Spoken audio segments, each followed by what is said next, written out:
माताश्री, मुझे तो ऐसा प्रतीत होता है कि पुत्री सती दरिद्र शिव को त्याग कर आपकी शरण में आ गई है। हाँ दक्षराज, ये आपके हित में हुआ है। सती का यहाँ आना शुभ संकेत है। आओ पुत्री आओ, यदि तुम अपने दरिद्र पति को त्याग कर हमारी शरण में आई हो तो हम तुम्हारा हार्दिक स्वागत करते हैं। हे पुत्री, हम तुम्हारे शिव त्याग से प्रसन्न हैं। आओ, हमारे वर्षों से तड़पते हृदय को शांत करो। हमारे दुखी हृदय से लग जाओ पुत्री, आओ। सावधान पिताश्री,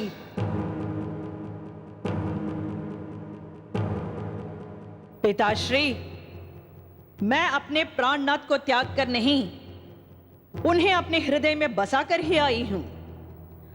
स्मरण रहे, मैं हलाहल विष पान करने वाले शिव की अर्धांगिनी हूं। अपमान का विष पीना अब मेरा स्वभाव बन गया है, किंतु अपमान का प्रतिकार करना मेरा संस्कार हो गया है। ऐसा मत कहो पुत्री।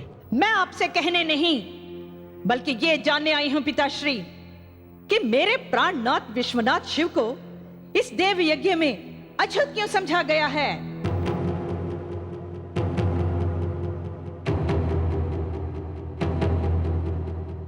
क्या आप और आपकी श्रृगाल मंडली के कहने सुनने से मेरे महादेव अपूज्य हो सकते हैं? महादेव शिव का अपमान करने का अधिकार किस भाग्यहीन ने दिया है आपको पिताश्री? किस भाग्यहीन ने?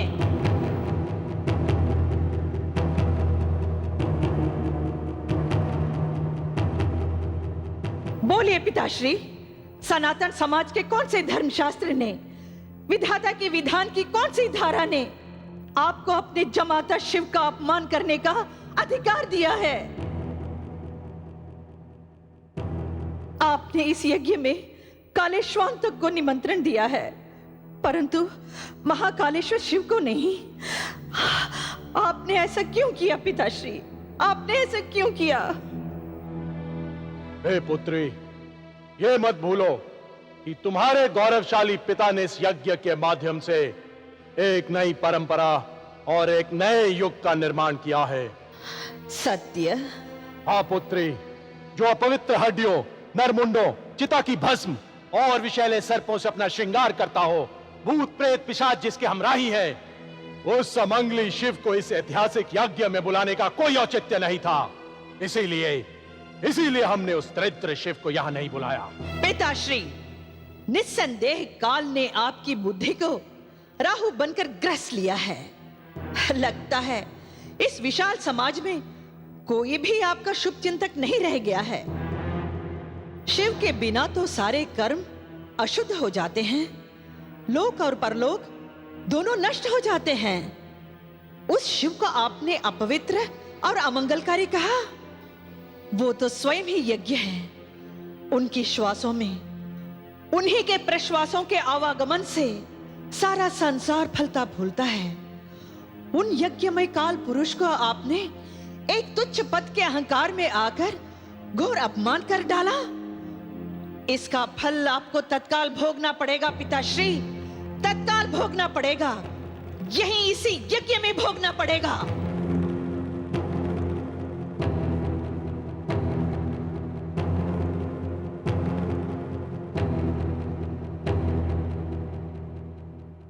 हे विष्णु जी, आप तो शिव को महादेव कहते हैं, उन्हें अनादि अनंत मानते हैं, जिनकी कृपा से सुदर्शन चक्र आपकी शोभा बढ़ाता है, जिनकी कृपा प्रसाद से आपको लक्ष्मी जी जैसी सौभाग्यवती पत्नी प्राप्त है, उन्हीं शिव को भुलाकर आप यहां प्रधान पुरुष बने बैठे हैं। हे देवी, निश्चय ही हम आपके और महादेव के अपराधी हैं। हमें हमारे अपराध का दंड दो देवी। हमें क्षमा मत करना, कदापि क्षमा मत करना।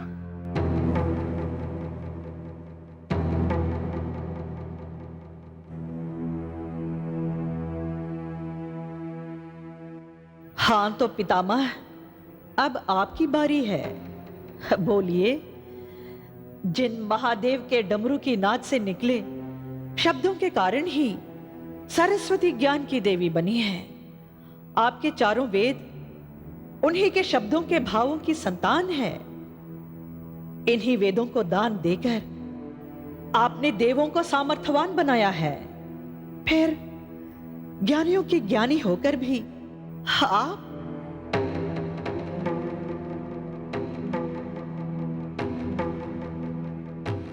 बोलिए पितामह, आप कौन से स्वार्थ के लोभ में इस यज्ञ में ब्रह्मा बने बैठे हैं? क्या आपके ज्ञानी विज्ञानी अभागे वेदों ने भी आपको भले बुरे का ज्ञान नहीं कराया?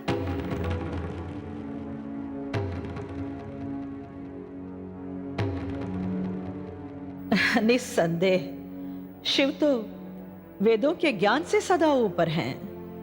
आपके ज्ञानी वेद उन्हें क्या जाने। हे भगवती, हम वचनबद्ध होकर विवश हैं।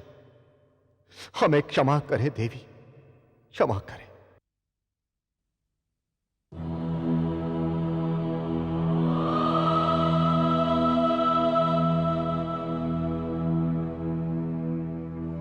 ओ शिव की दया पर जीने वाले देवताओं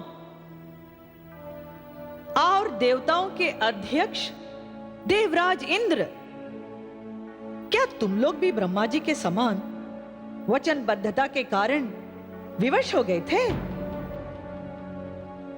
स्मरण करो देवराज, जब तुम सब स्वार्थी देवगण इन नारायण के नेतृत्व में मेरे प्राणनाथ की शरण में आए थे, तुम सब लोभियों ने महाकाल शिव के चरणों को पकड़कर कहा था, हे महादेव, समुद्र मंथन से निकले हलाहल विष की यदि एक बूंद भी सृष्टि पर गिर गए तो विनाश हो जाएगा, सर्वनाश हो जाएगा। हमारी रक्षा करो भगवान, हमारी रक्षा करो।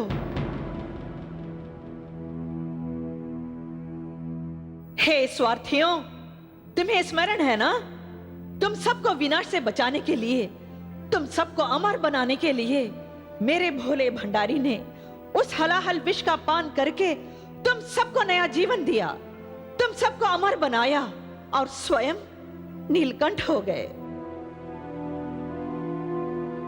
उस भोलेनाथ दयालु करुणा के सागर शिव को तुम यकायक कैसे भूल गए? इसीलिए कि वो क्षमा की मूर्ति है, इसीलिए